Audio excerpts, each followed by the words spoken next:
Para nacer de nuevo, necesitamos someternos a la voluntad del Padre.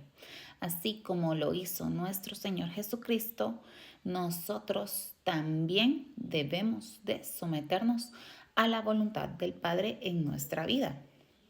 Dice en Jesús, cuando nos enseñó a orar al Padre, pedía dentro de su oración: venga tu reino y que se haga tu voluntad en la tierra como en el cielo.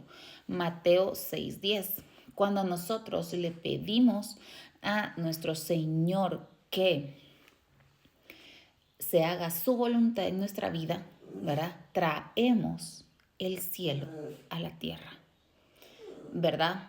Dice, ¿verdad? Cuando hacemos la voluntad de Dios, traemos el cielo, el reino del cielo a la tierra, en nuestra vida, a través de nuestra vida. Dice Mateo 7:21, no todo el que me dice Señor, Señor, entrará en el reino de los cielos, sino solo el que hace la voluntad de mi Padre que está en el cielo. Mateo 12:46 al 50 dice, mientras Jesús hablaba a la multitud, se presentaron su madre y sus hermanos. Se quedaron afuera y deseaban hablar con él. Alguien le dijo, mira, tu madre y tus hermanos están afuera. Quieren hablar contigo. ¿Quién es mi madre? ¿Y quiénes son mis hermanos?, respondió Jesús. Señalando a sus discípulos, añadió, aquí tienen a mi madre y a mis hermanos. Cualquiera que hace la voluntad de mi Padre, que está en los cielos, es mi hermano, mi hermana y mi madre. Tenemos que estar conscientes que cuando nosotros nos sometemos a la voluntad de Dios, es Él el que reina en nosotros, ¿verdad? Entonces nosotros ya no tenemos el libre albedrío que predican los religiosos. En realidad nunca lo hemos tenido, ¿verdad? Porque nosotros debemos de obedecer sí o sí. Cuando nosotros nos sometemos a la voluntad del Padre, debemos de obedecer sí o sí, porque la desobediencia trae sus consecuencias, ¿verdad? Así como le dijo el profeta Samuel a Saúl, ¿verdad?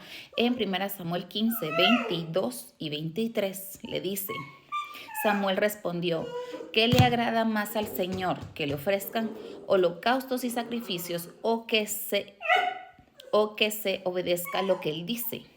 El obedecer vale más que el sacrificio y el prestar atención más que la grasa de carneros. La rebeldía es tan grave como la adivinación y la arrogancia, como el pecado de la idolatría, y como tú has rechazado la palabra del Señor, Él te ha rechazado como rey. En algunas versiones dice que nuestra rebeldía y nuestra desobediencia es lo mismo que el pecado de la hechicería y la adivinación. Cuando nosotros no nos sometemos a la voluntad del Padre, es el mismo pecado que la hechicería y la adivinación, ¿verdad? Entonces, en Romanos 8, del 9 al 11, dice en la Biblia al día, sin embargo, ustedes no viven según la carne, sino según el Espíritu. Si es que el Espíritu de Dios vive en ustedes, y si alguno no tiene el Espíritu de Cristo, no es de Cristo.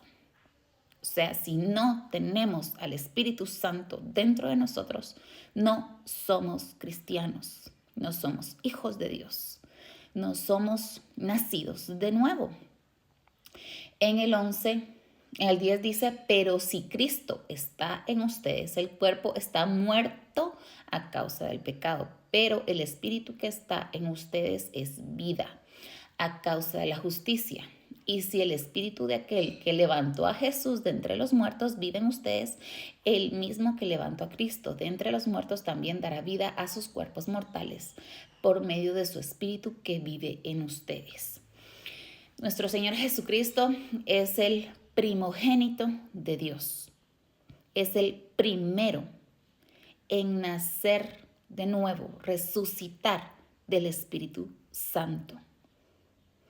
Y si nosotros, el día en que Cristo venga, no tenemos al Espíritu Santo dentro de nosotros, somos carne, carne de pecado. No tenemos al Espíritu Santo dentro de nosotros y es el Espíritu Santo dentro de nosotros que nos va a resucitar de entre los muertos el día que venga nuestro Señor Jesucristo. O sea, si nosotros no tenemos al Espíritu Santo dentro, no nos hemos sometido a la voluntad del Padre para que Él nos purifique, nos santifique, nos limpie, nos sane, para poder recibir el perdón de pecados y al Espíritu Santo dentro, como templo del Espíritu Santo, no podemos, porque el Señor es un caballero. Vemos un claro ejemplo, aparte de nuestro Señor Jesucristo, el Señor Jesucristo muchas veces dijo en su palabra, dijo en la palabra, que Él es hijo de Dios, porque Él vino a hacer la voluntad de quien lo envió. Y otro claro ejemplo de alguien que se sometió a la voluntad de Dios es María, la madre de Jesucristo. Ella, cuando le visitó el ángel, ¿verdad? Y recibió la promesa del Salvador, que ella sería la portadora de la promesa del Salvador, ¿verdad? Ella le dijo, hágase según como dices. Ella se sometió a la voluntad del Señor para poder traer la promesa del Salvador por medio de ella. Entonces, si no nos sometemos a la voluntad de Dios, para que Él nos procese, ¿verdad? Nos limpie, nos purifique, nos santifique para poder recibir al Espíritu Santo. El Señor es un caballero, no nos obliga, ¿verdad? Pero tenemos que tomar en cuenta que una vez nos sometemos a la voluntad del Padre y somos siervos de Él, es sí, Señor, ¿verdad? No hay aquello de no voy a obedecer, ¿verdad? Porque de la desobediencia es rebeldía, es hechicería, es adivinación, ¿verdad? Es lo mismo, ¿verdad? Según la palabra. Entonces, necesitamos someternos a la voluntad del Padre para que Él obre en nosotros y así seamos bautizados con el Espíritu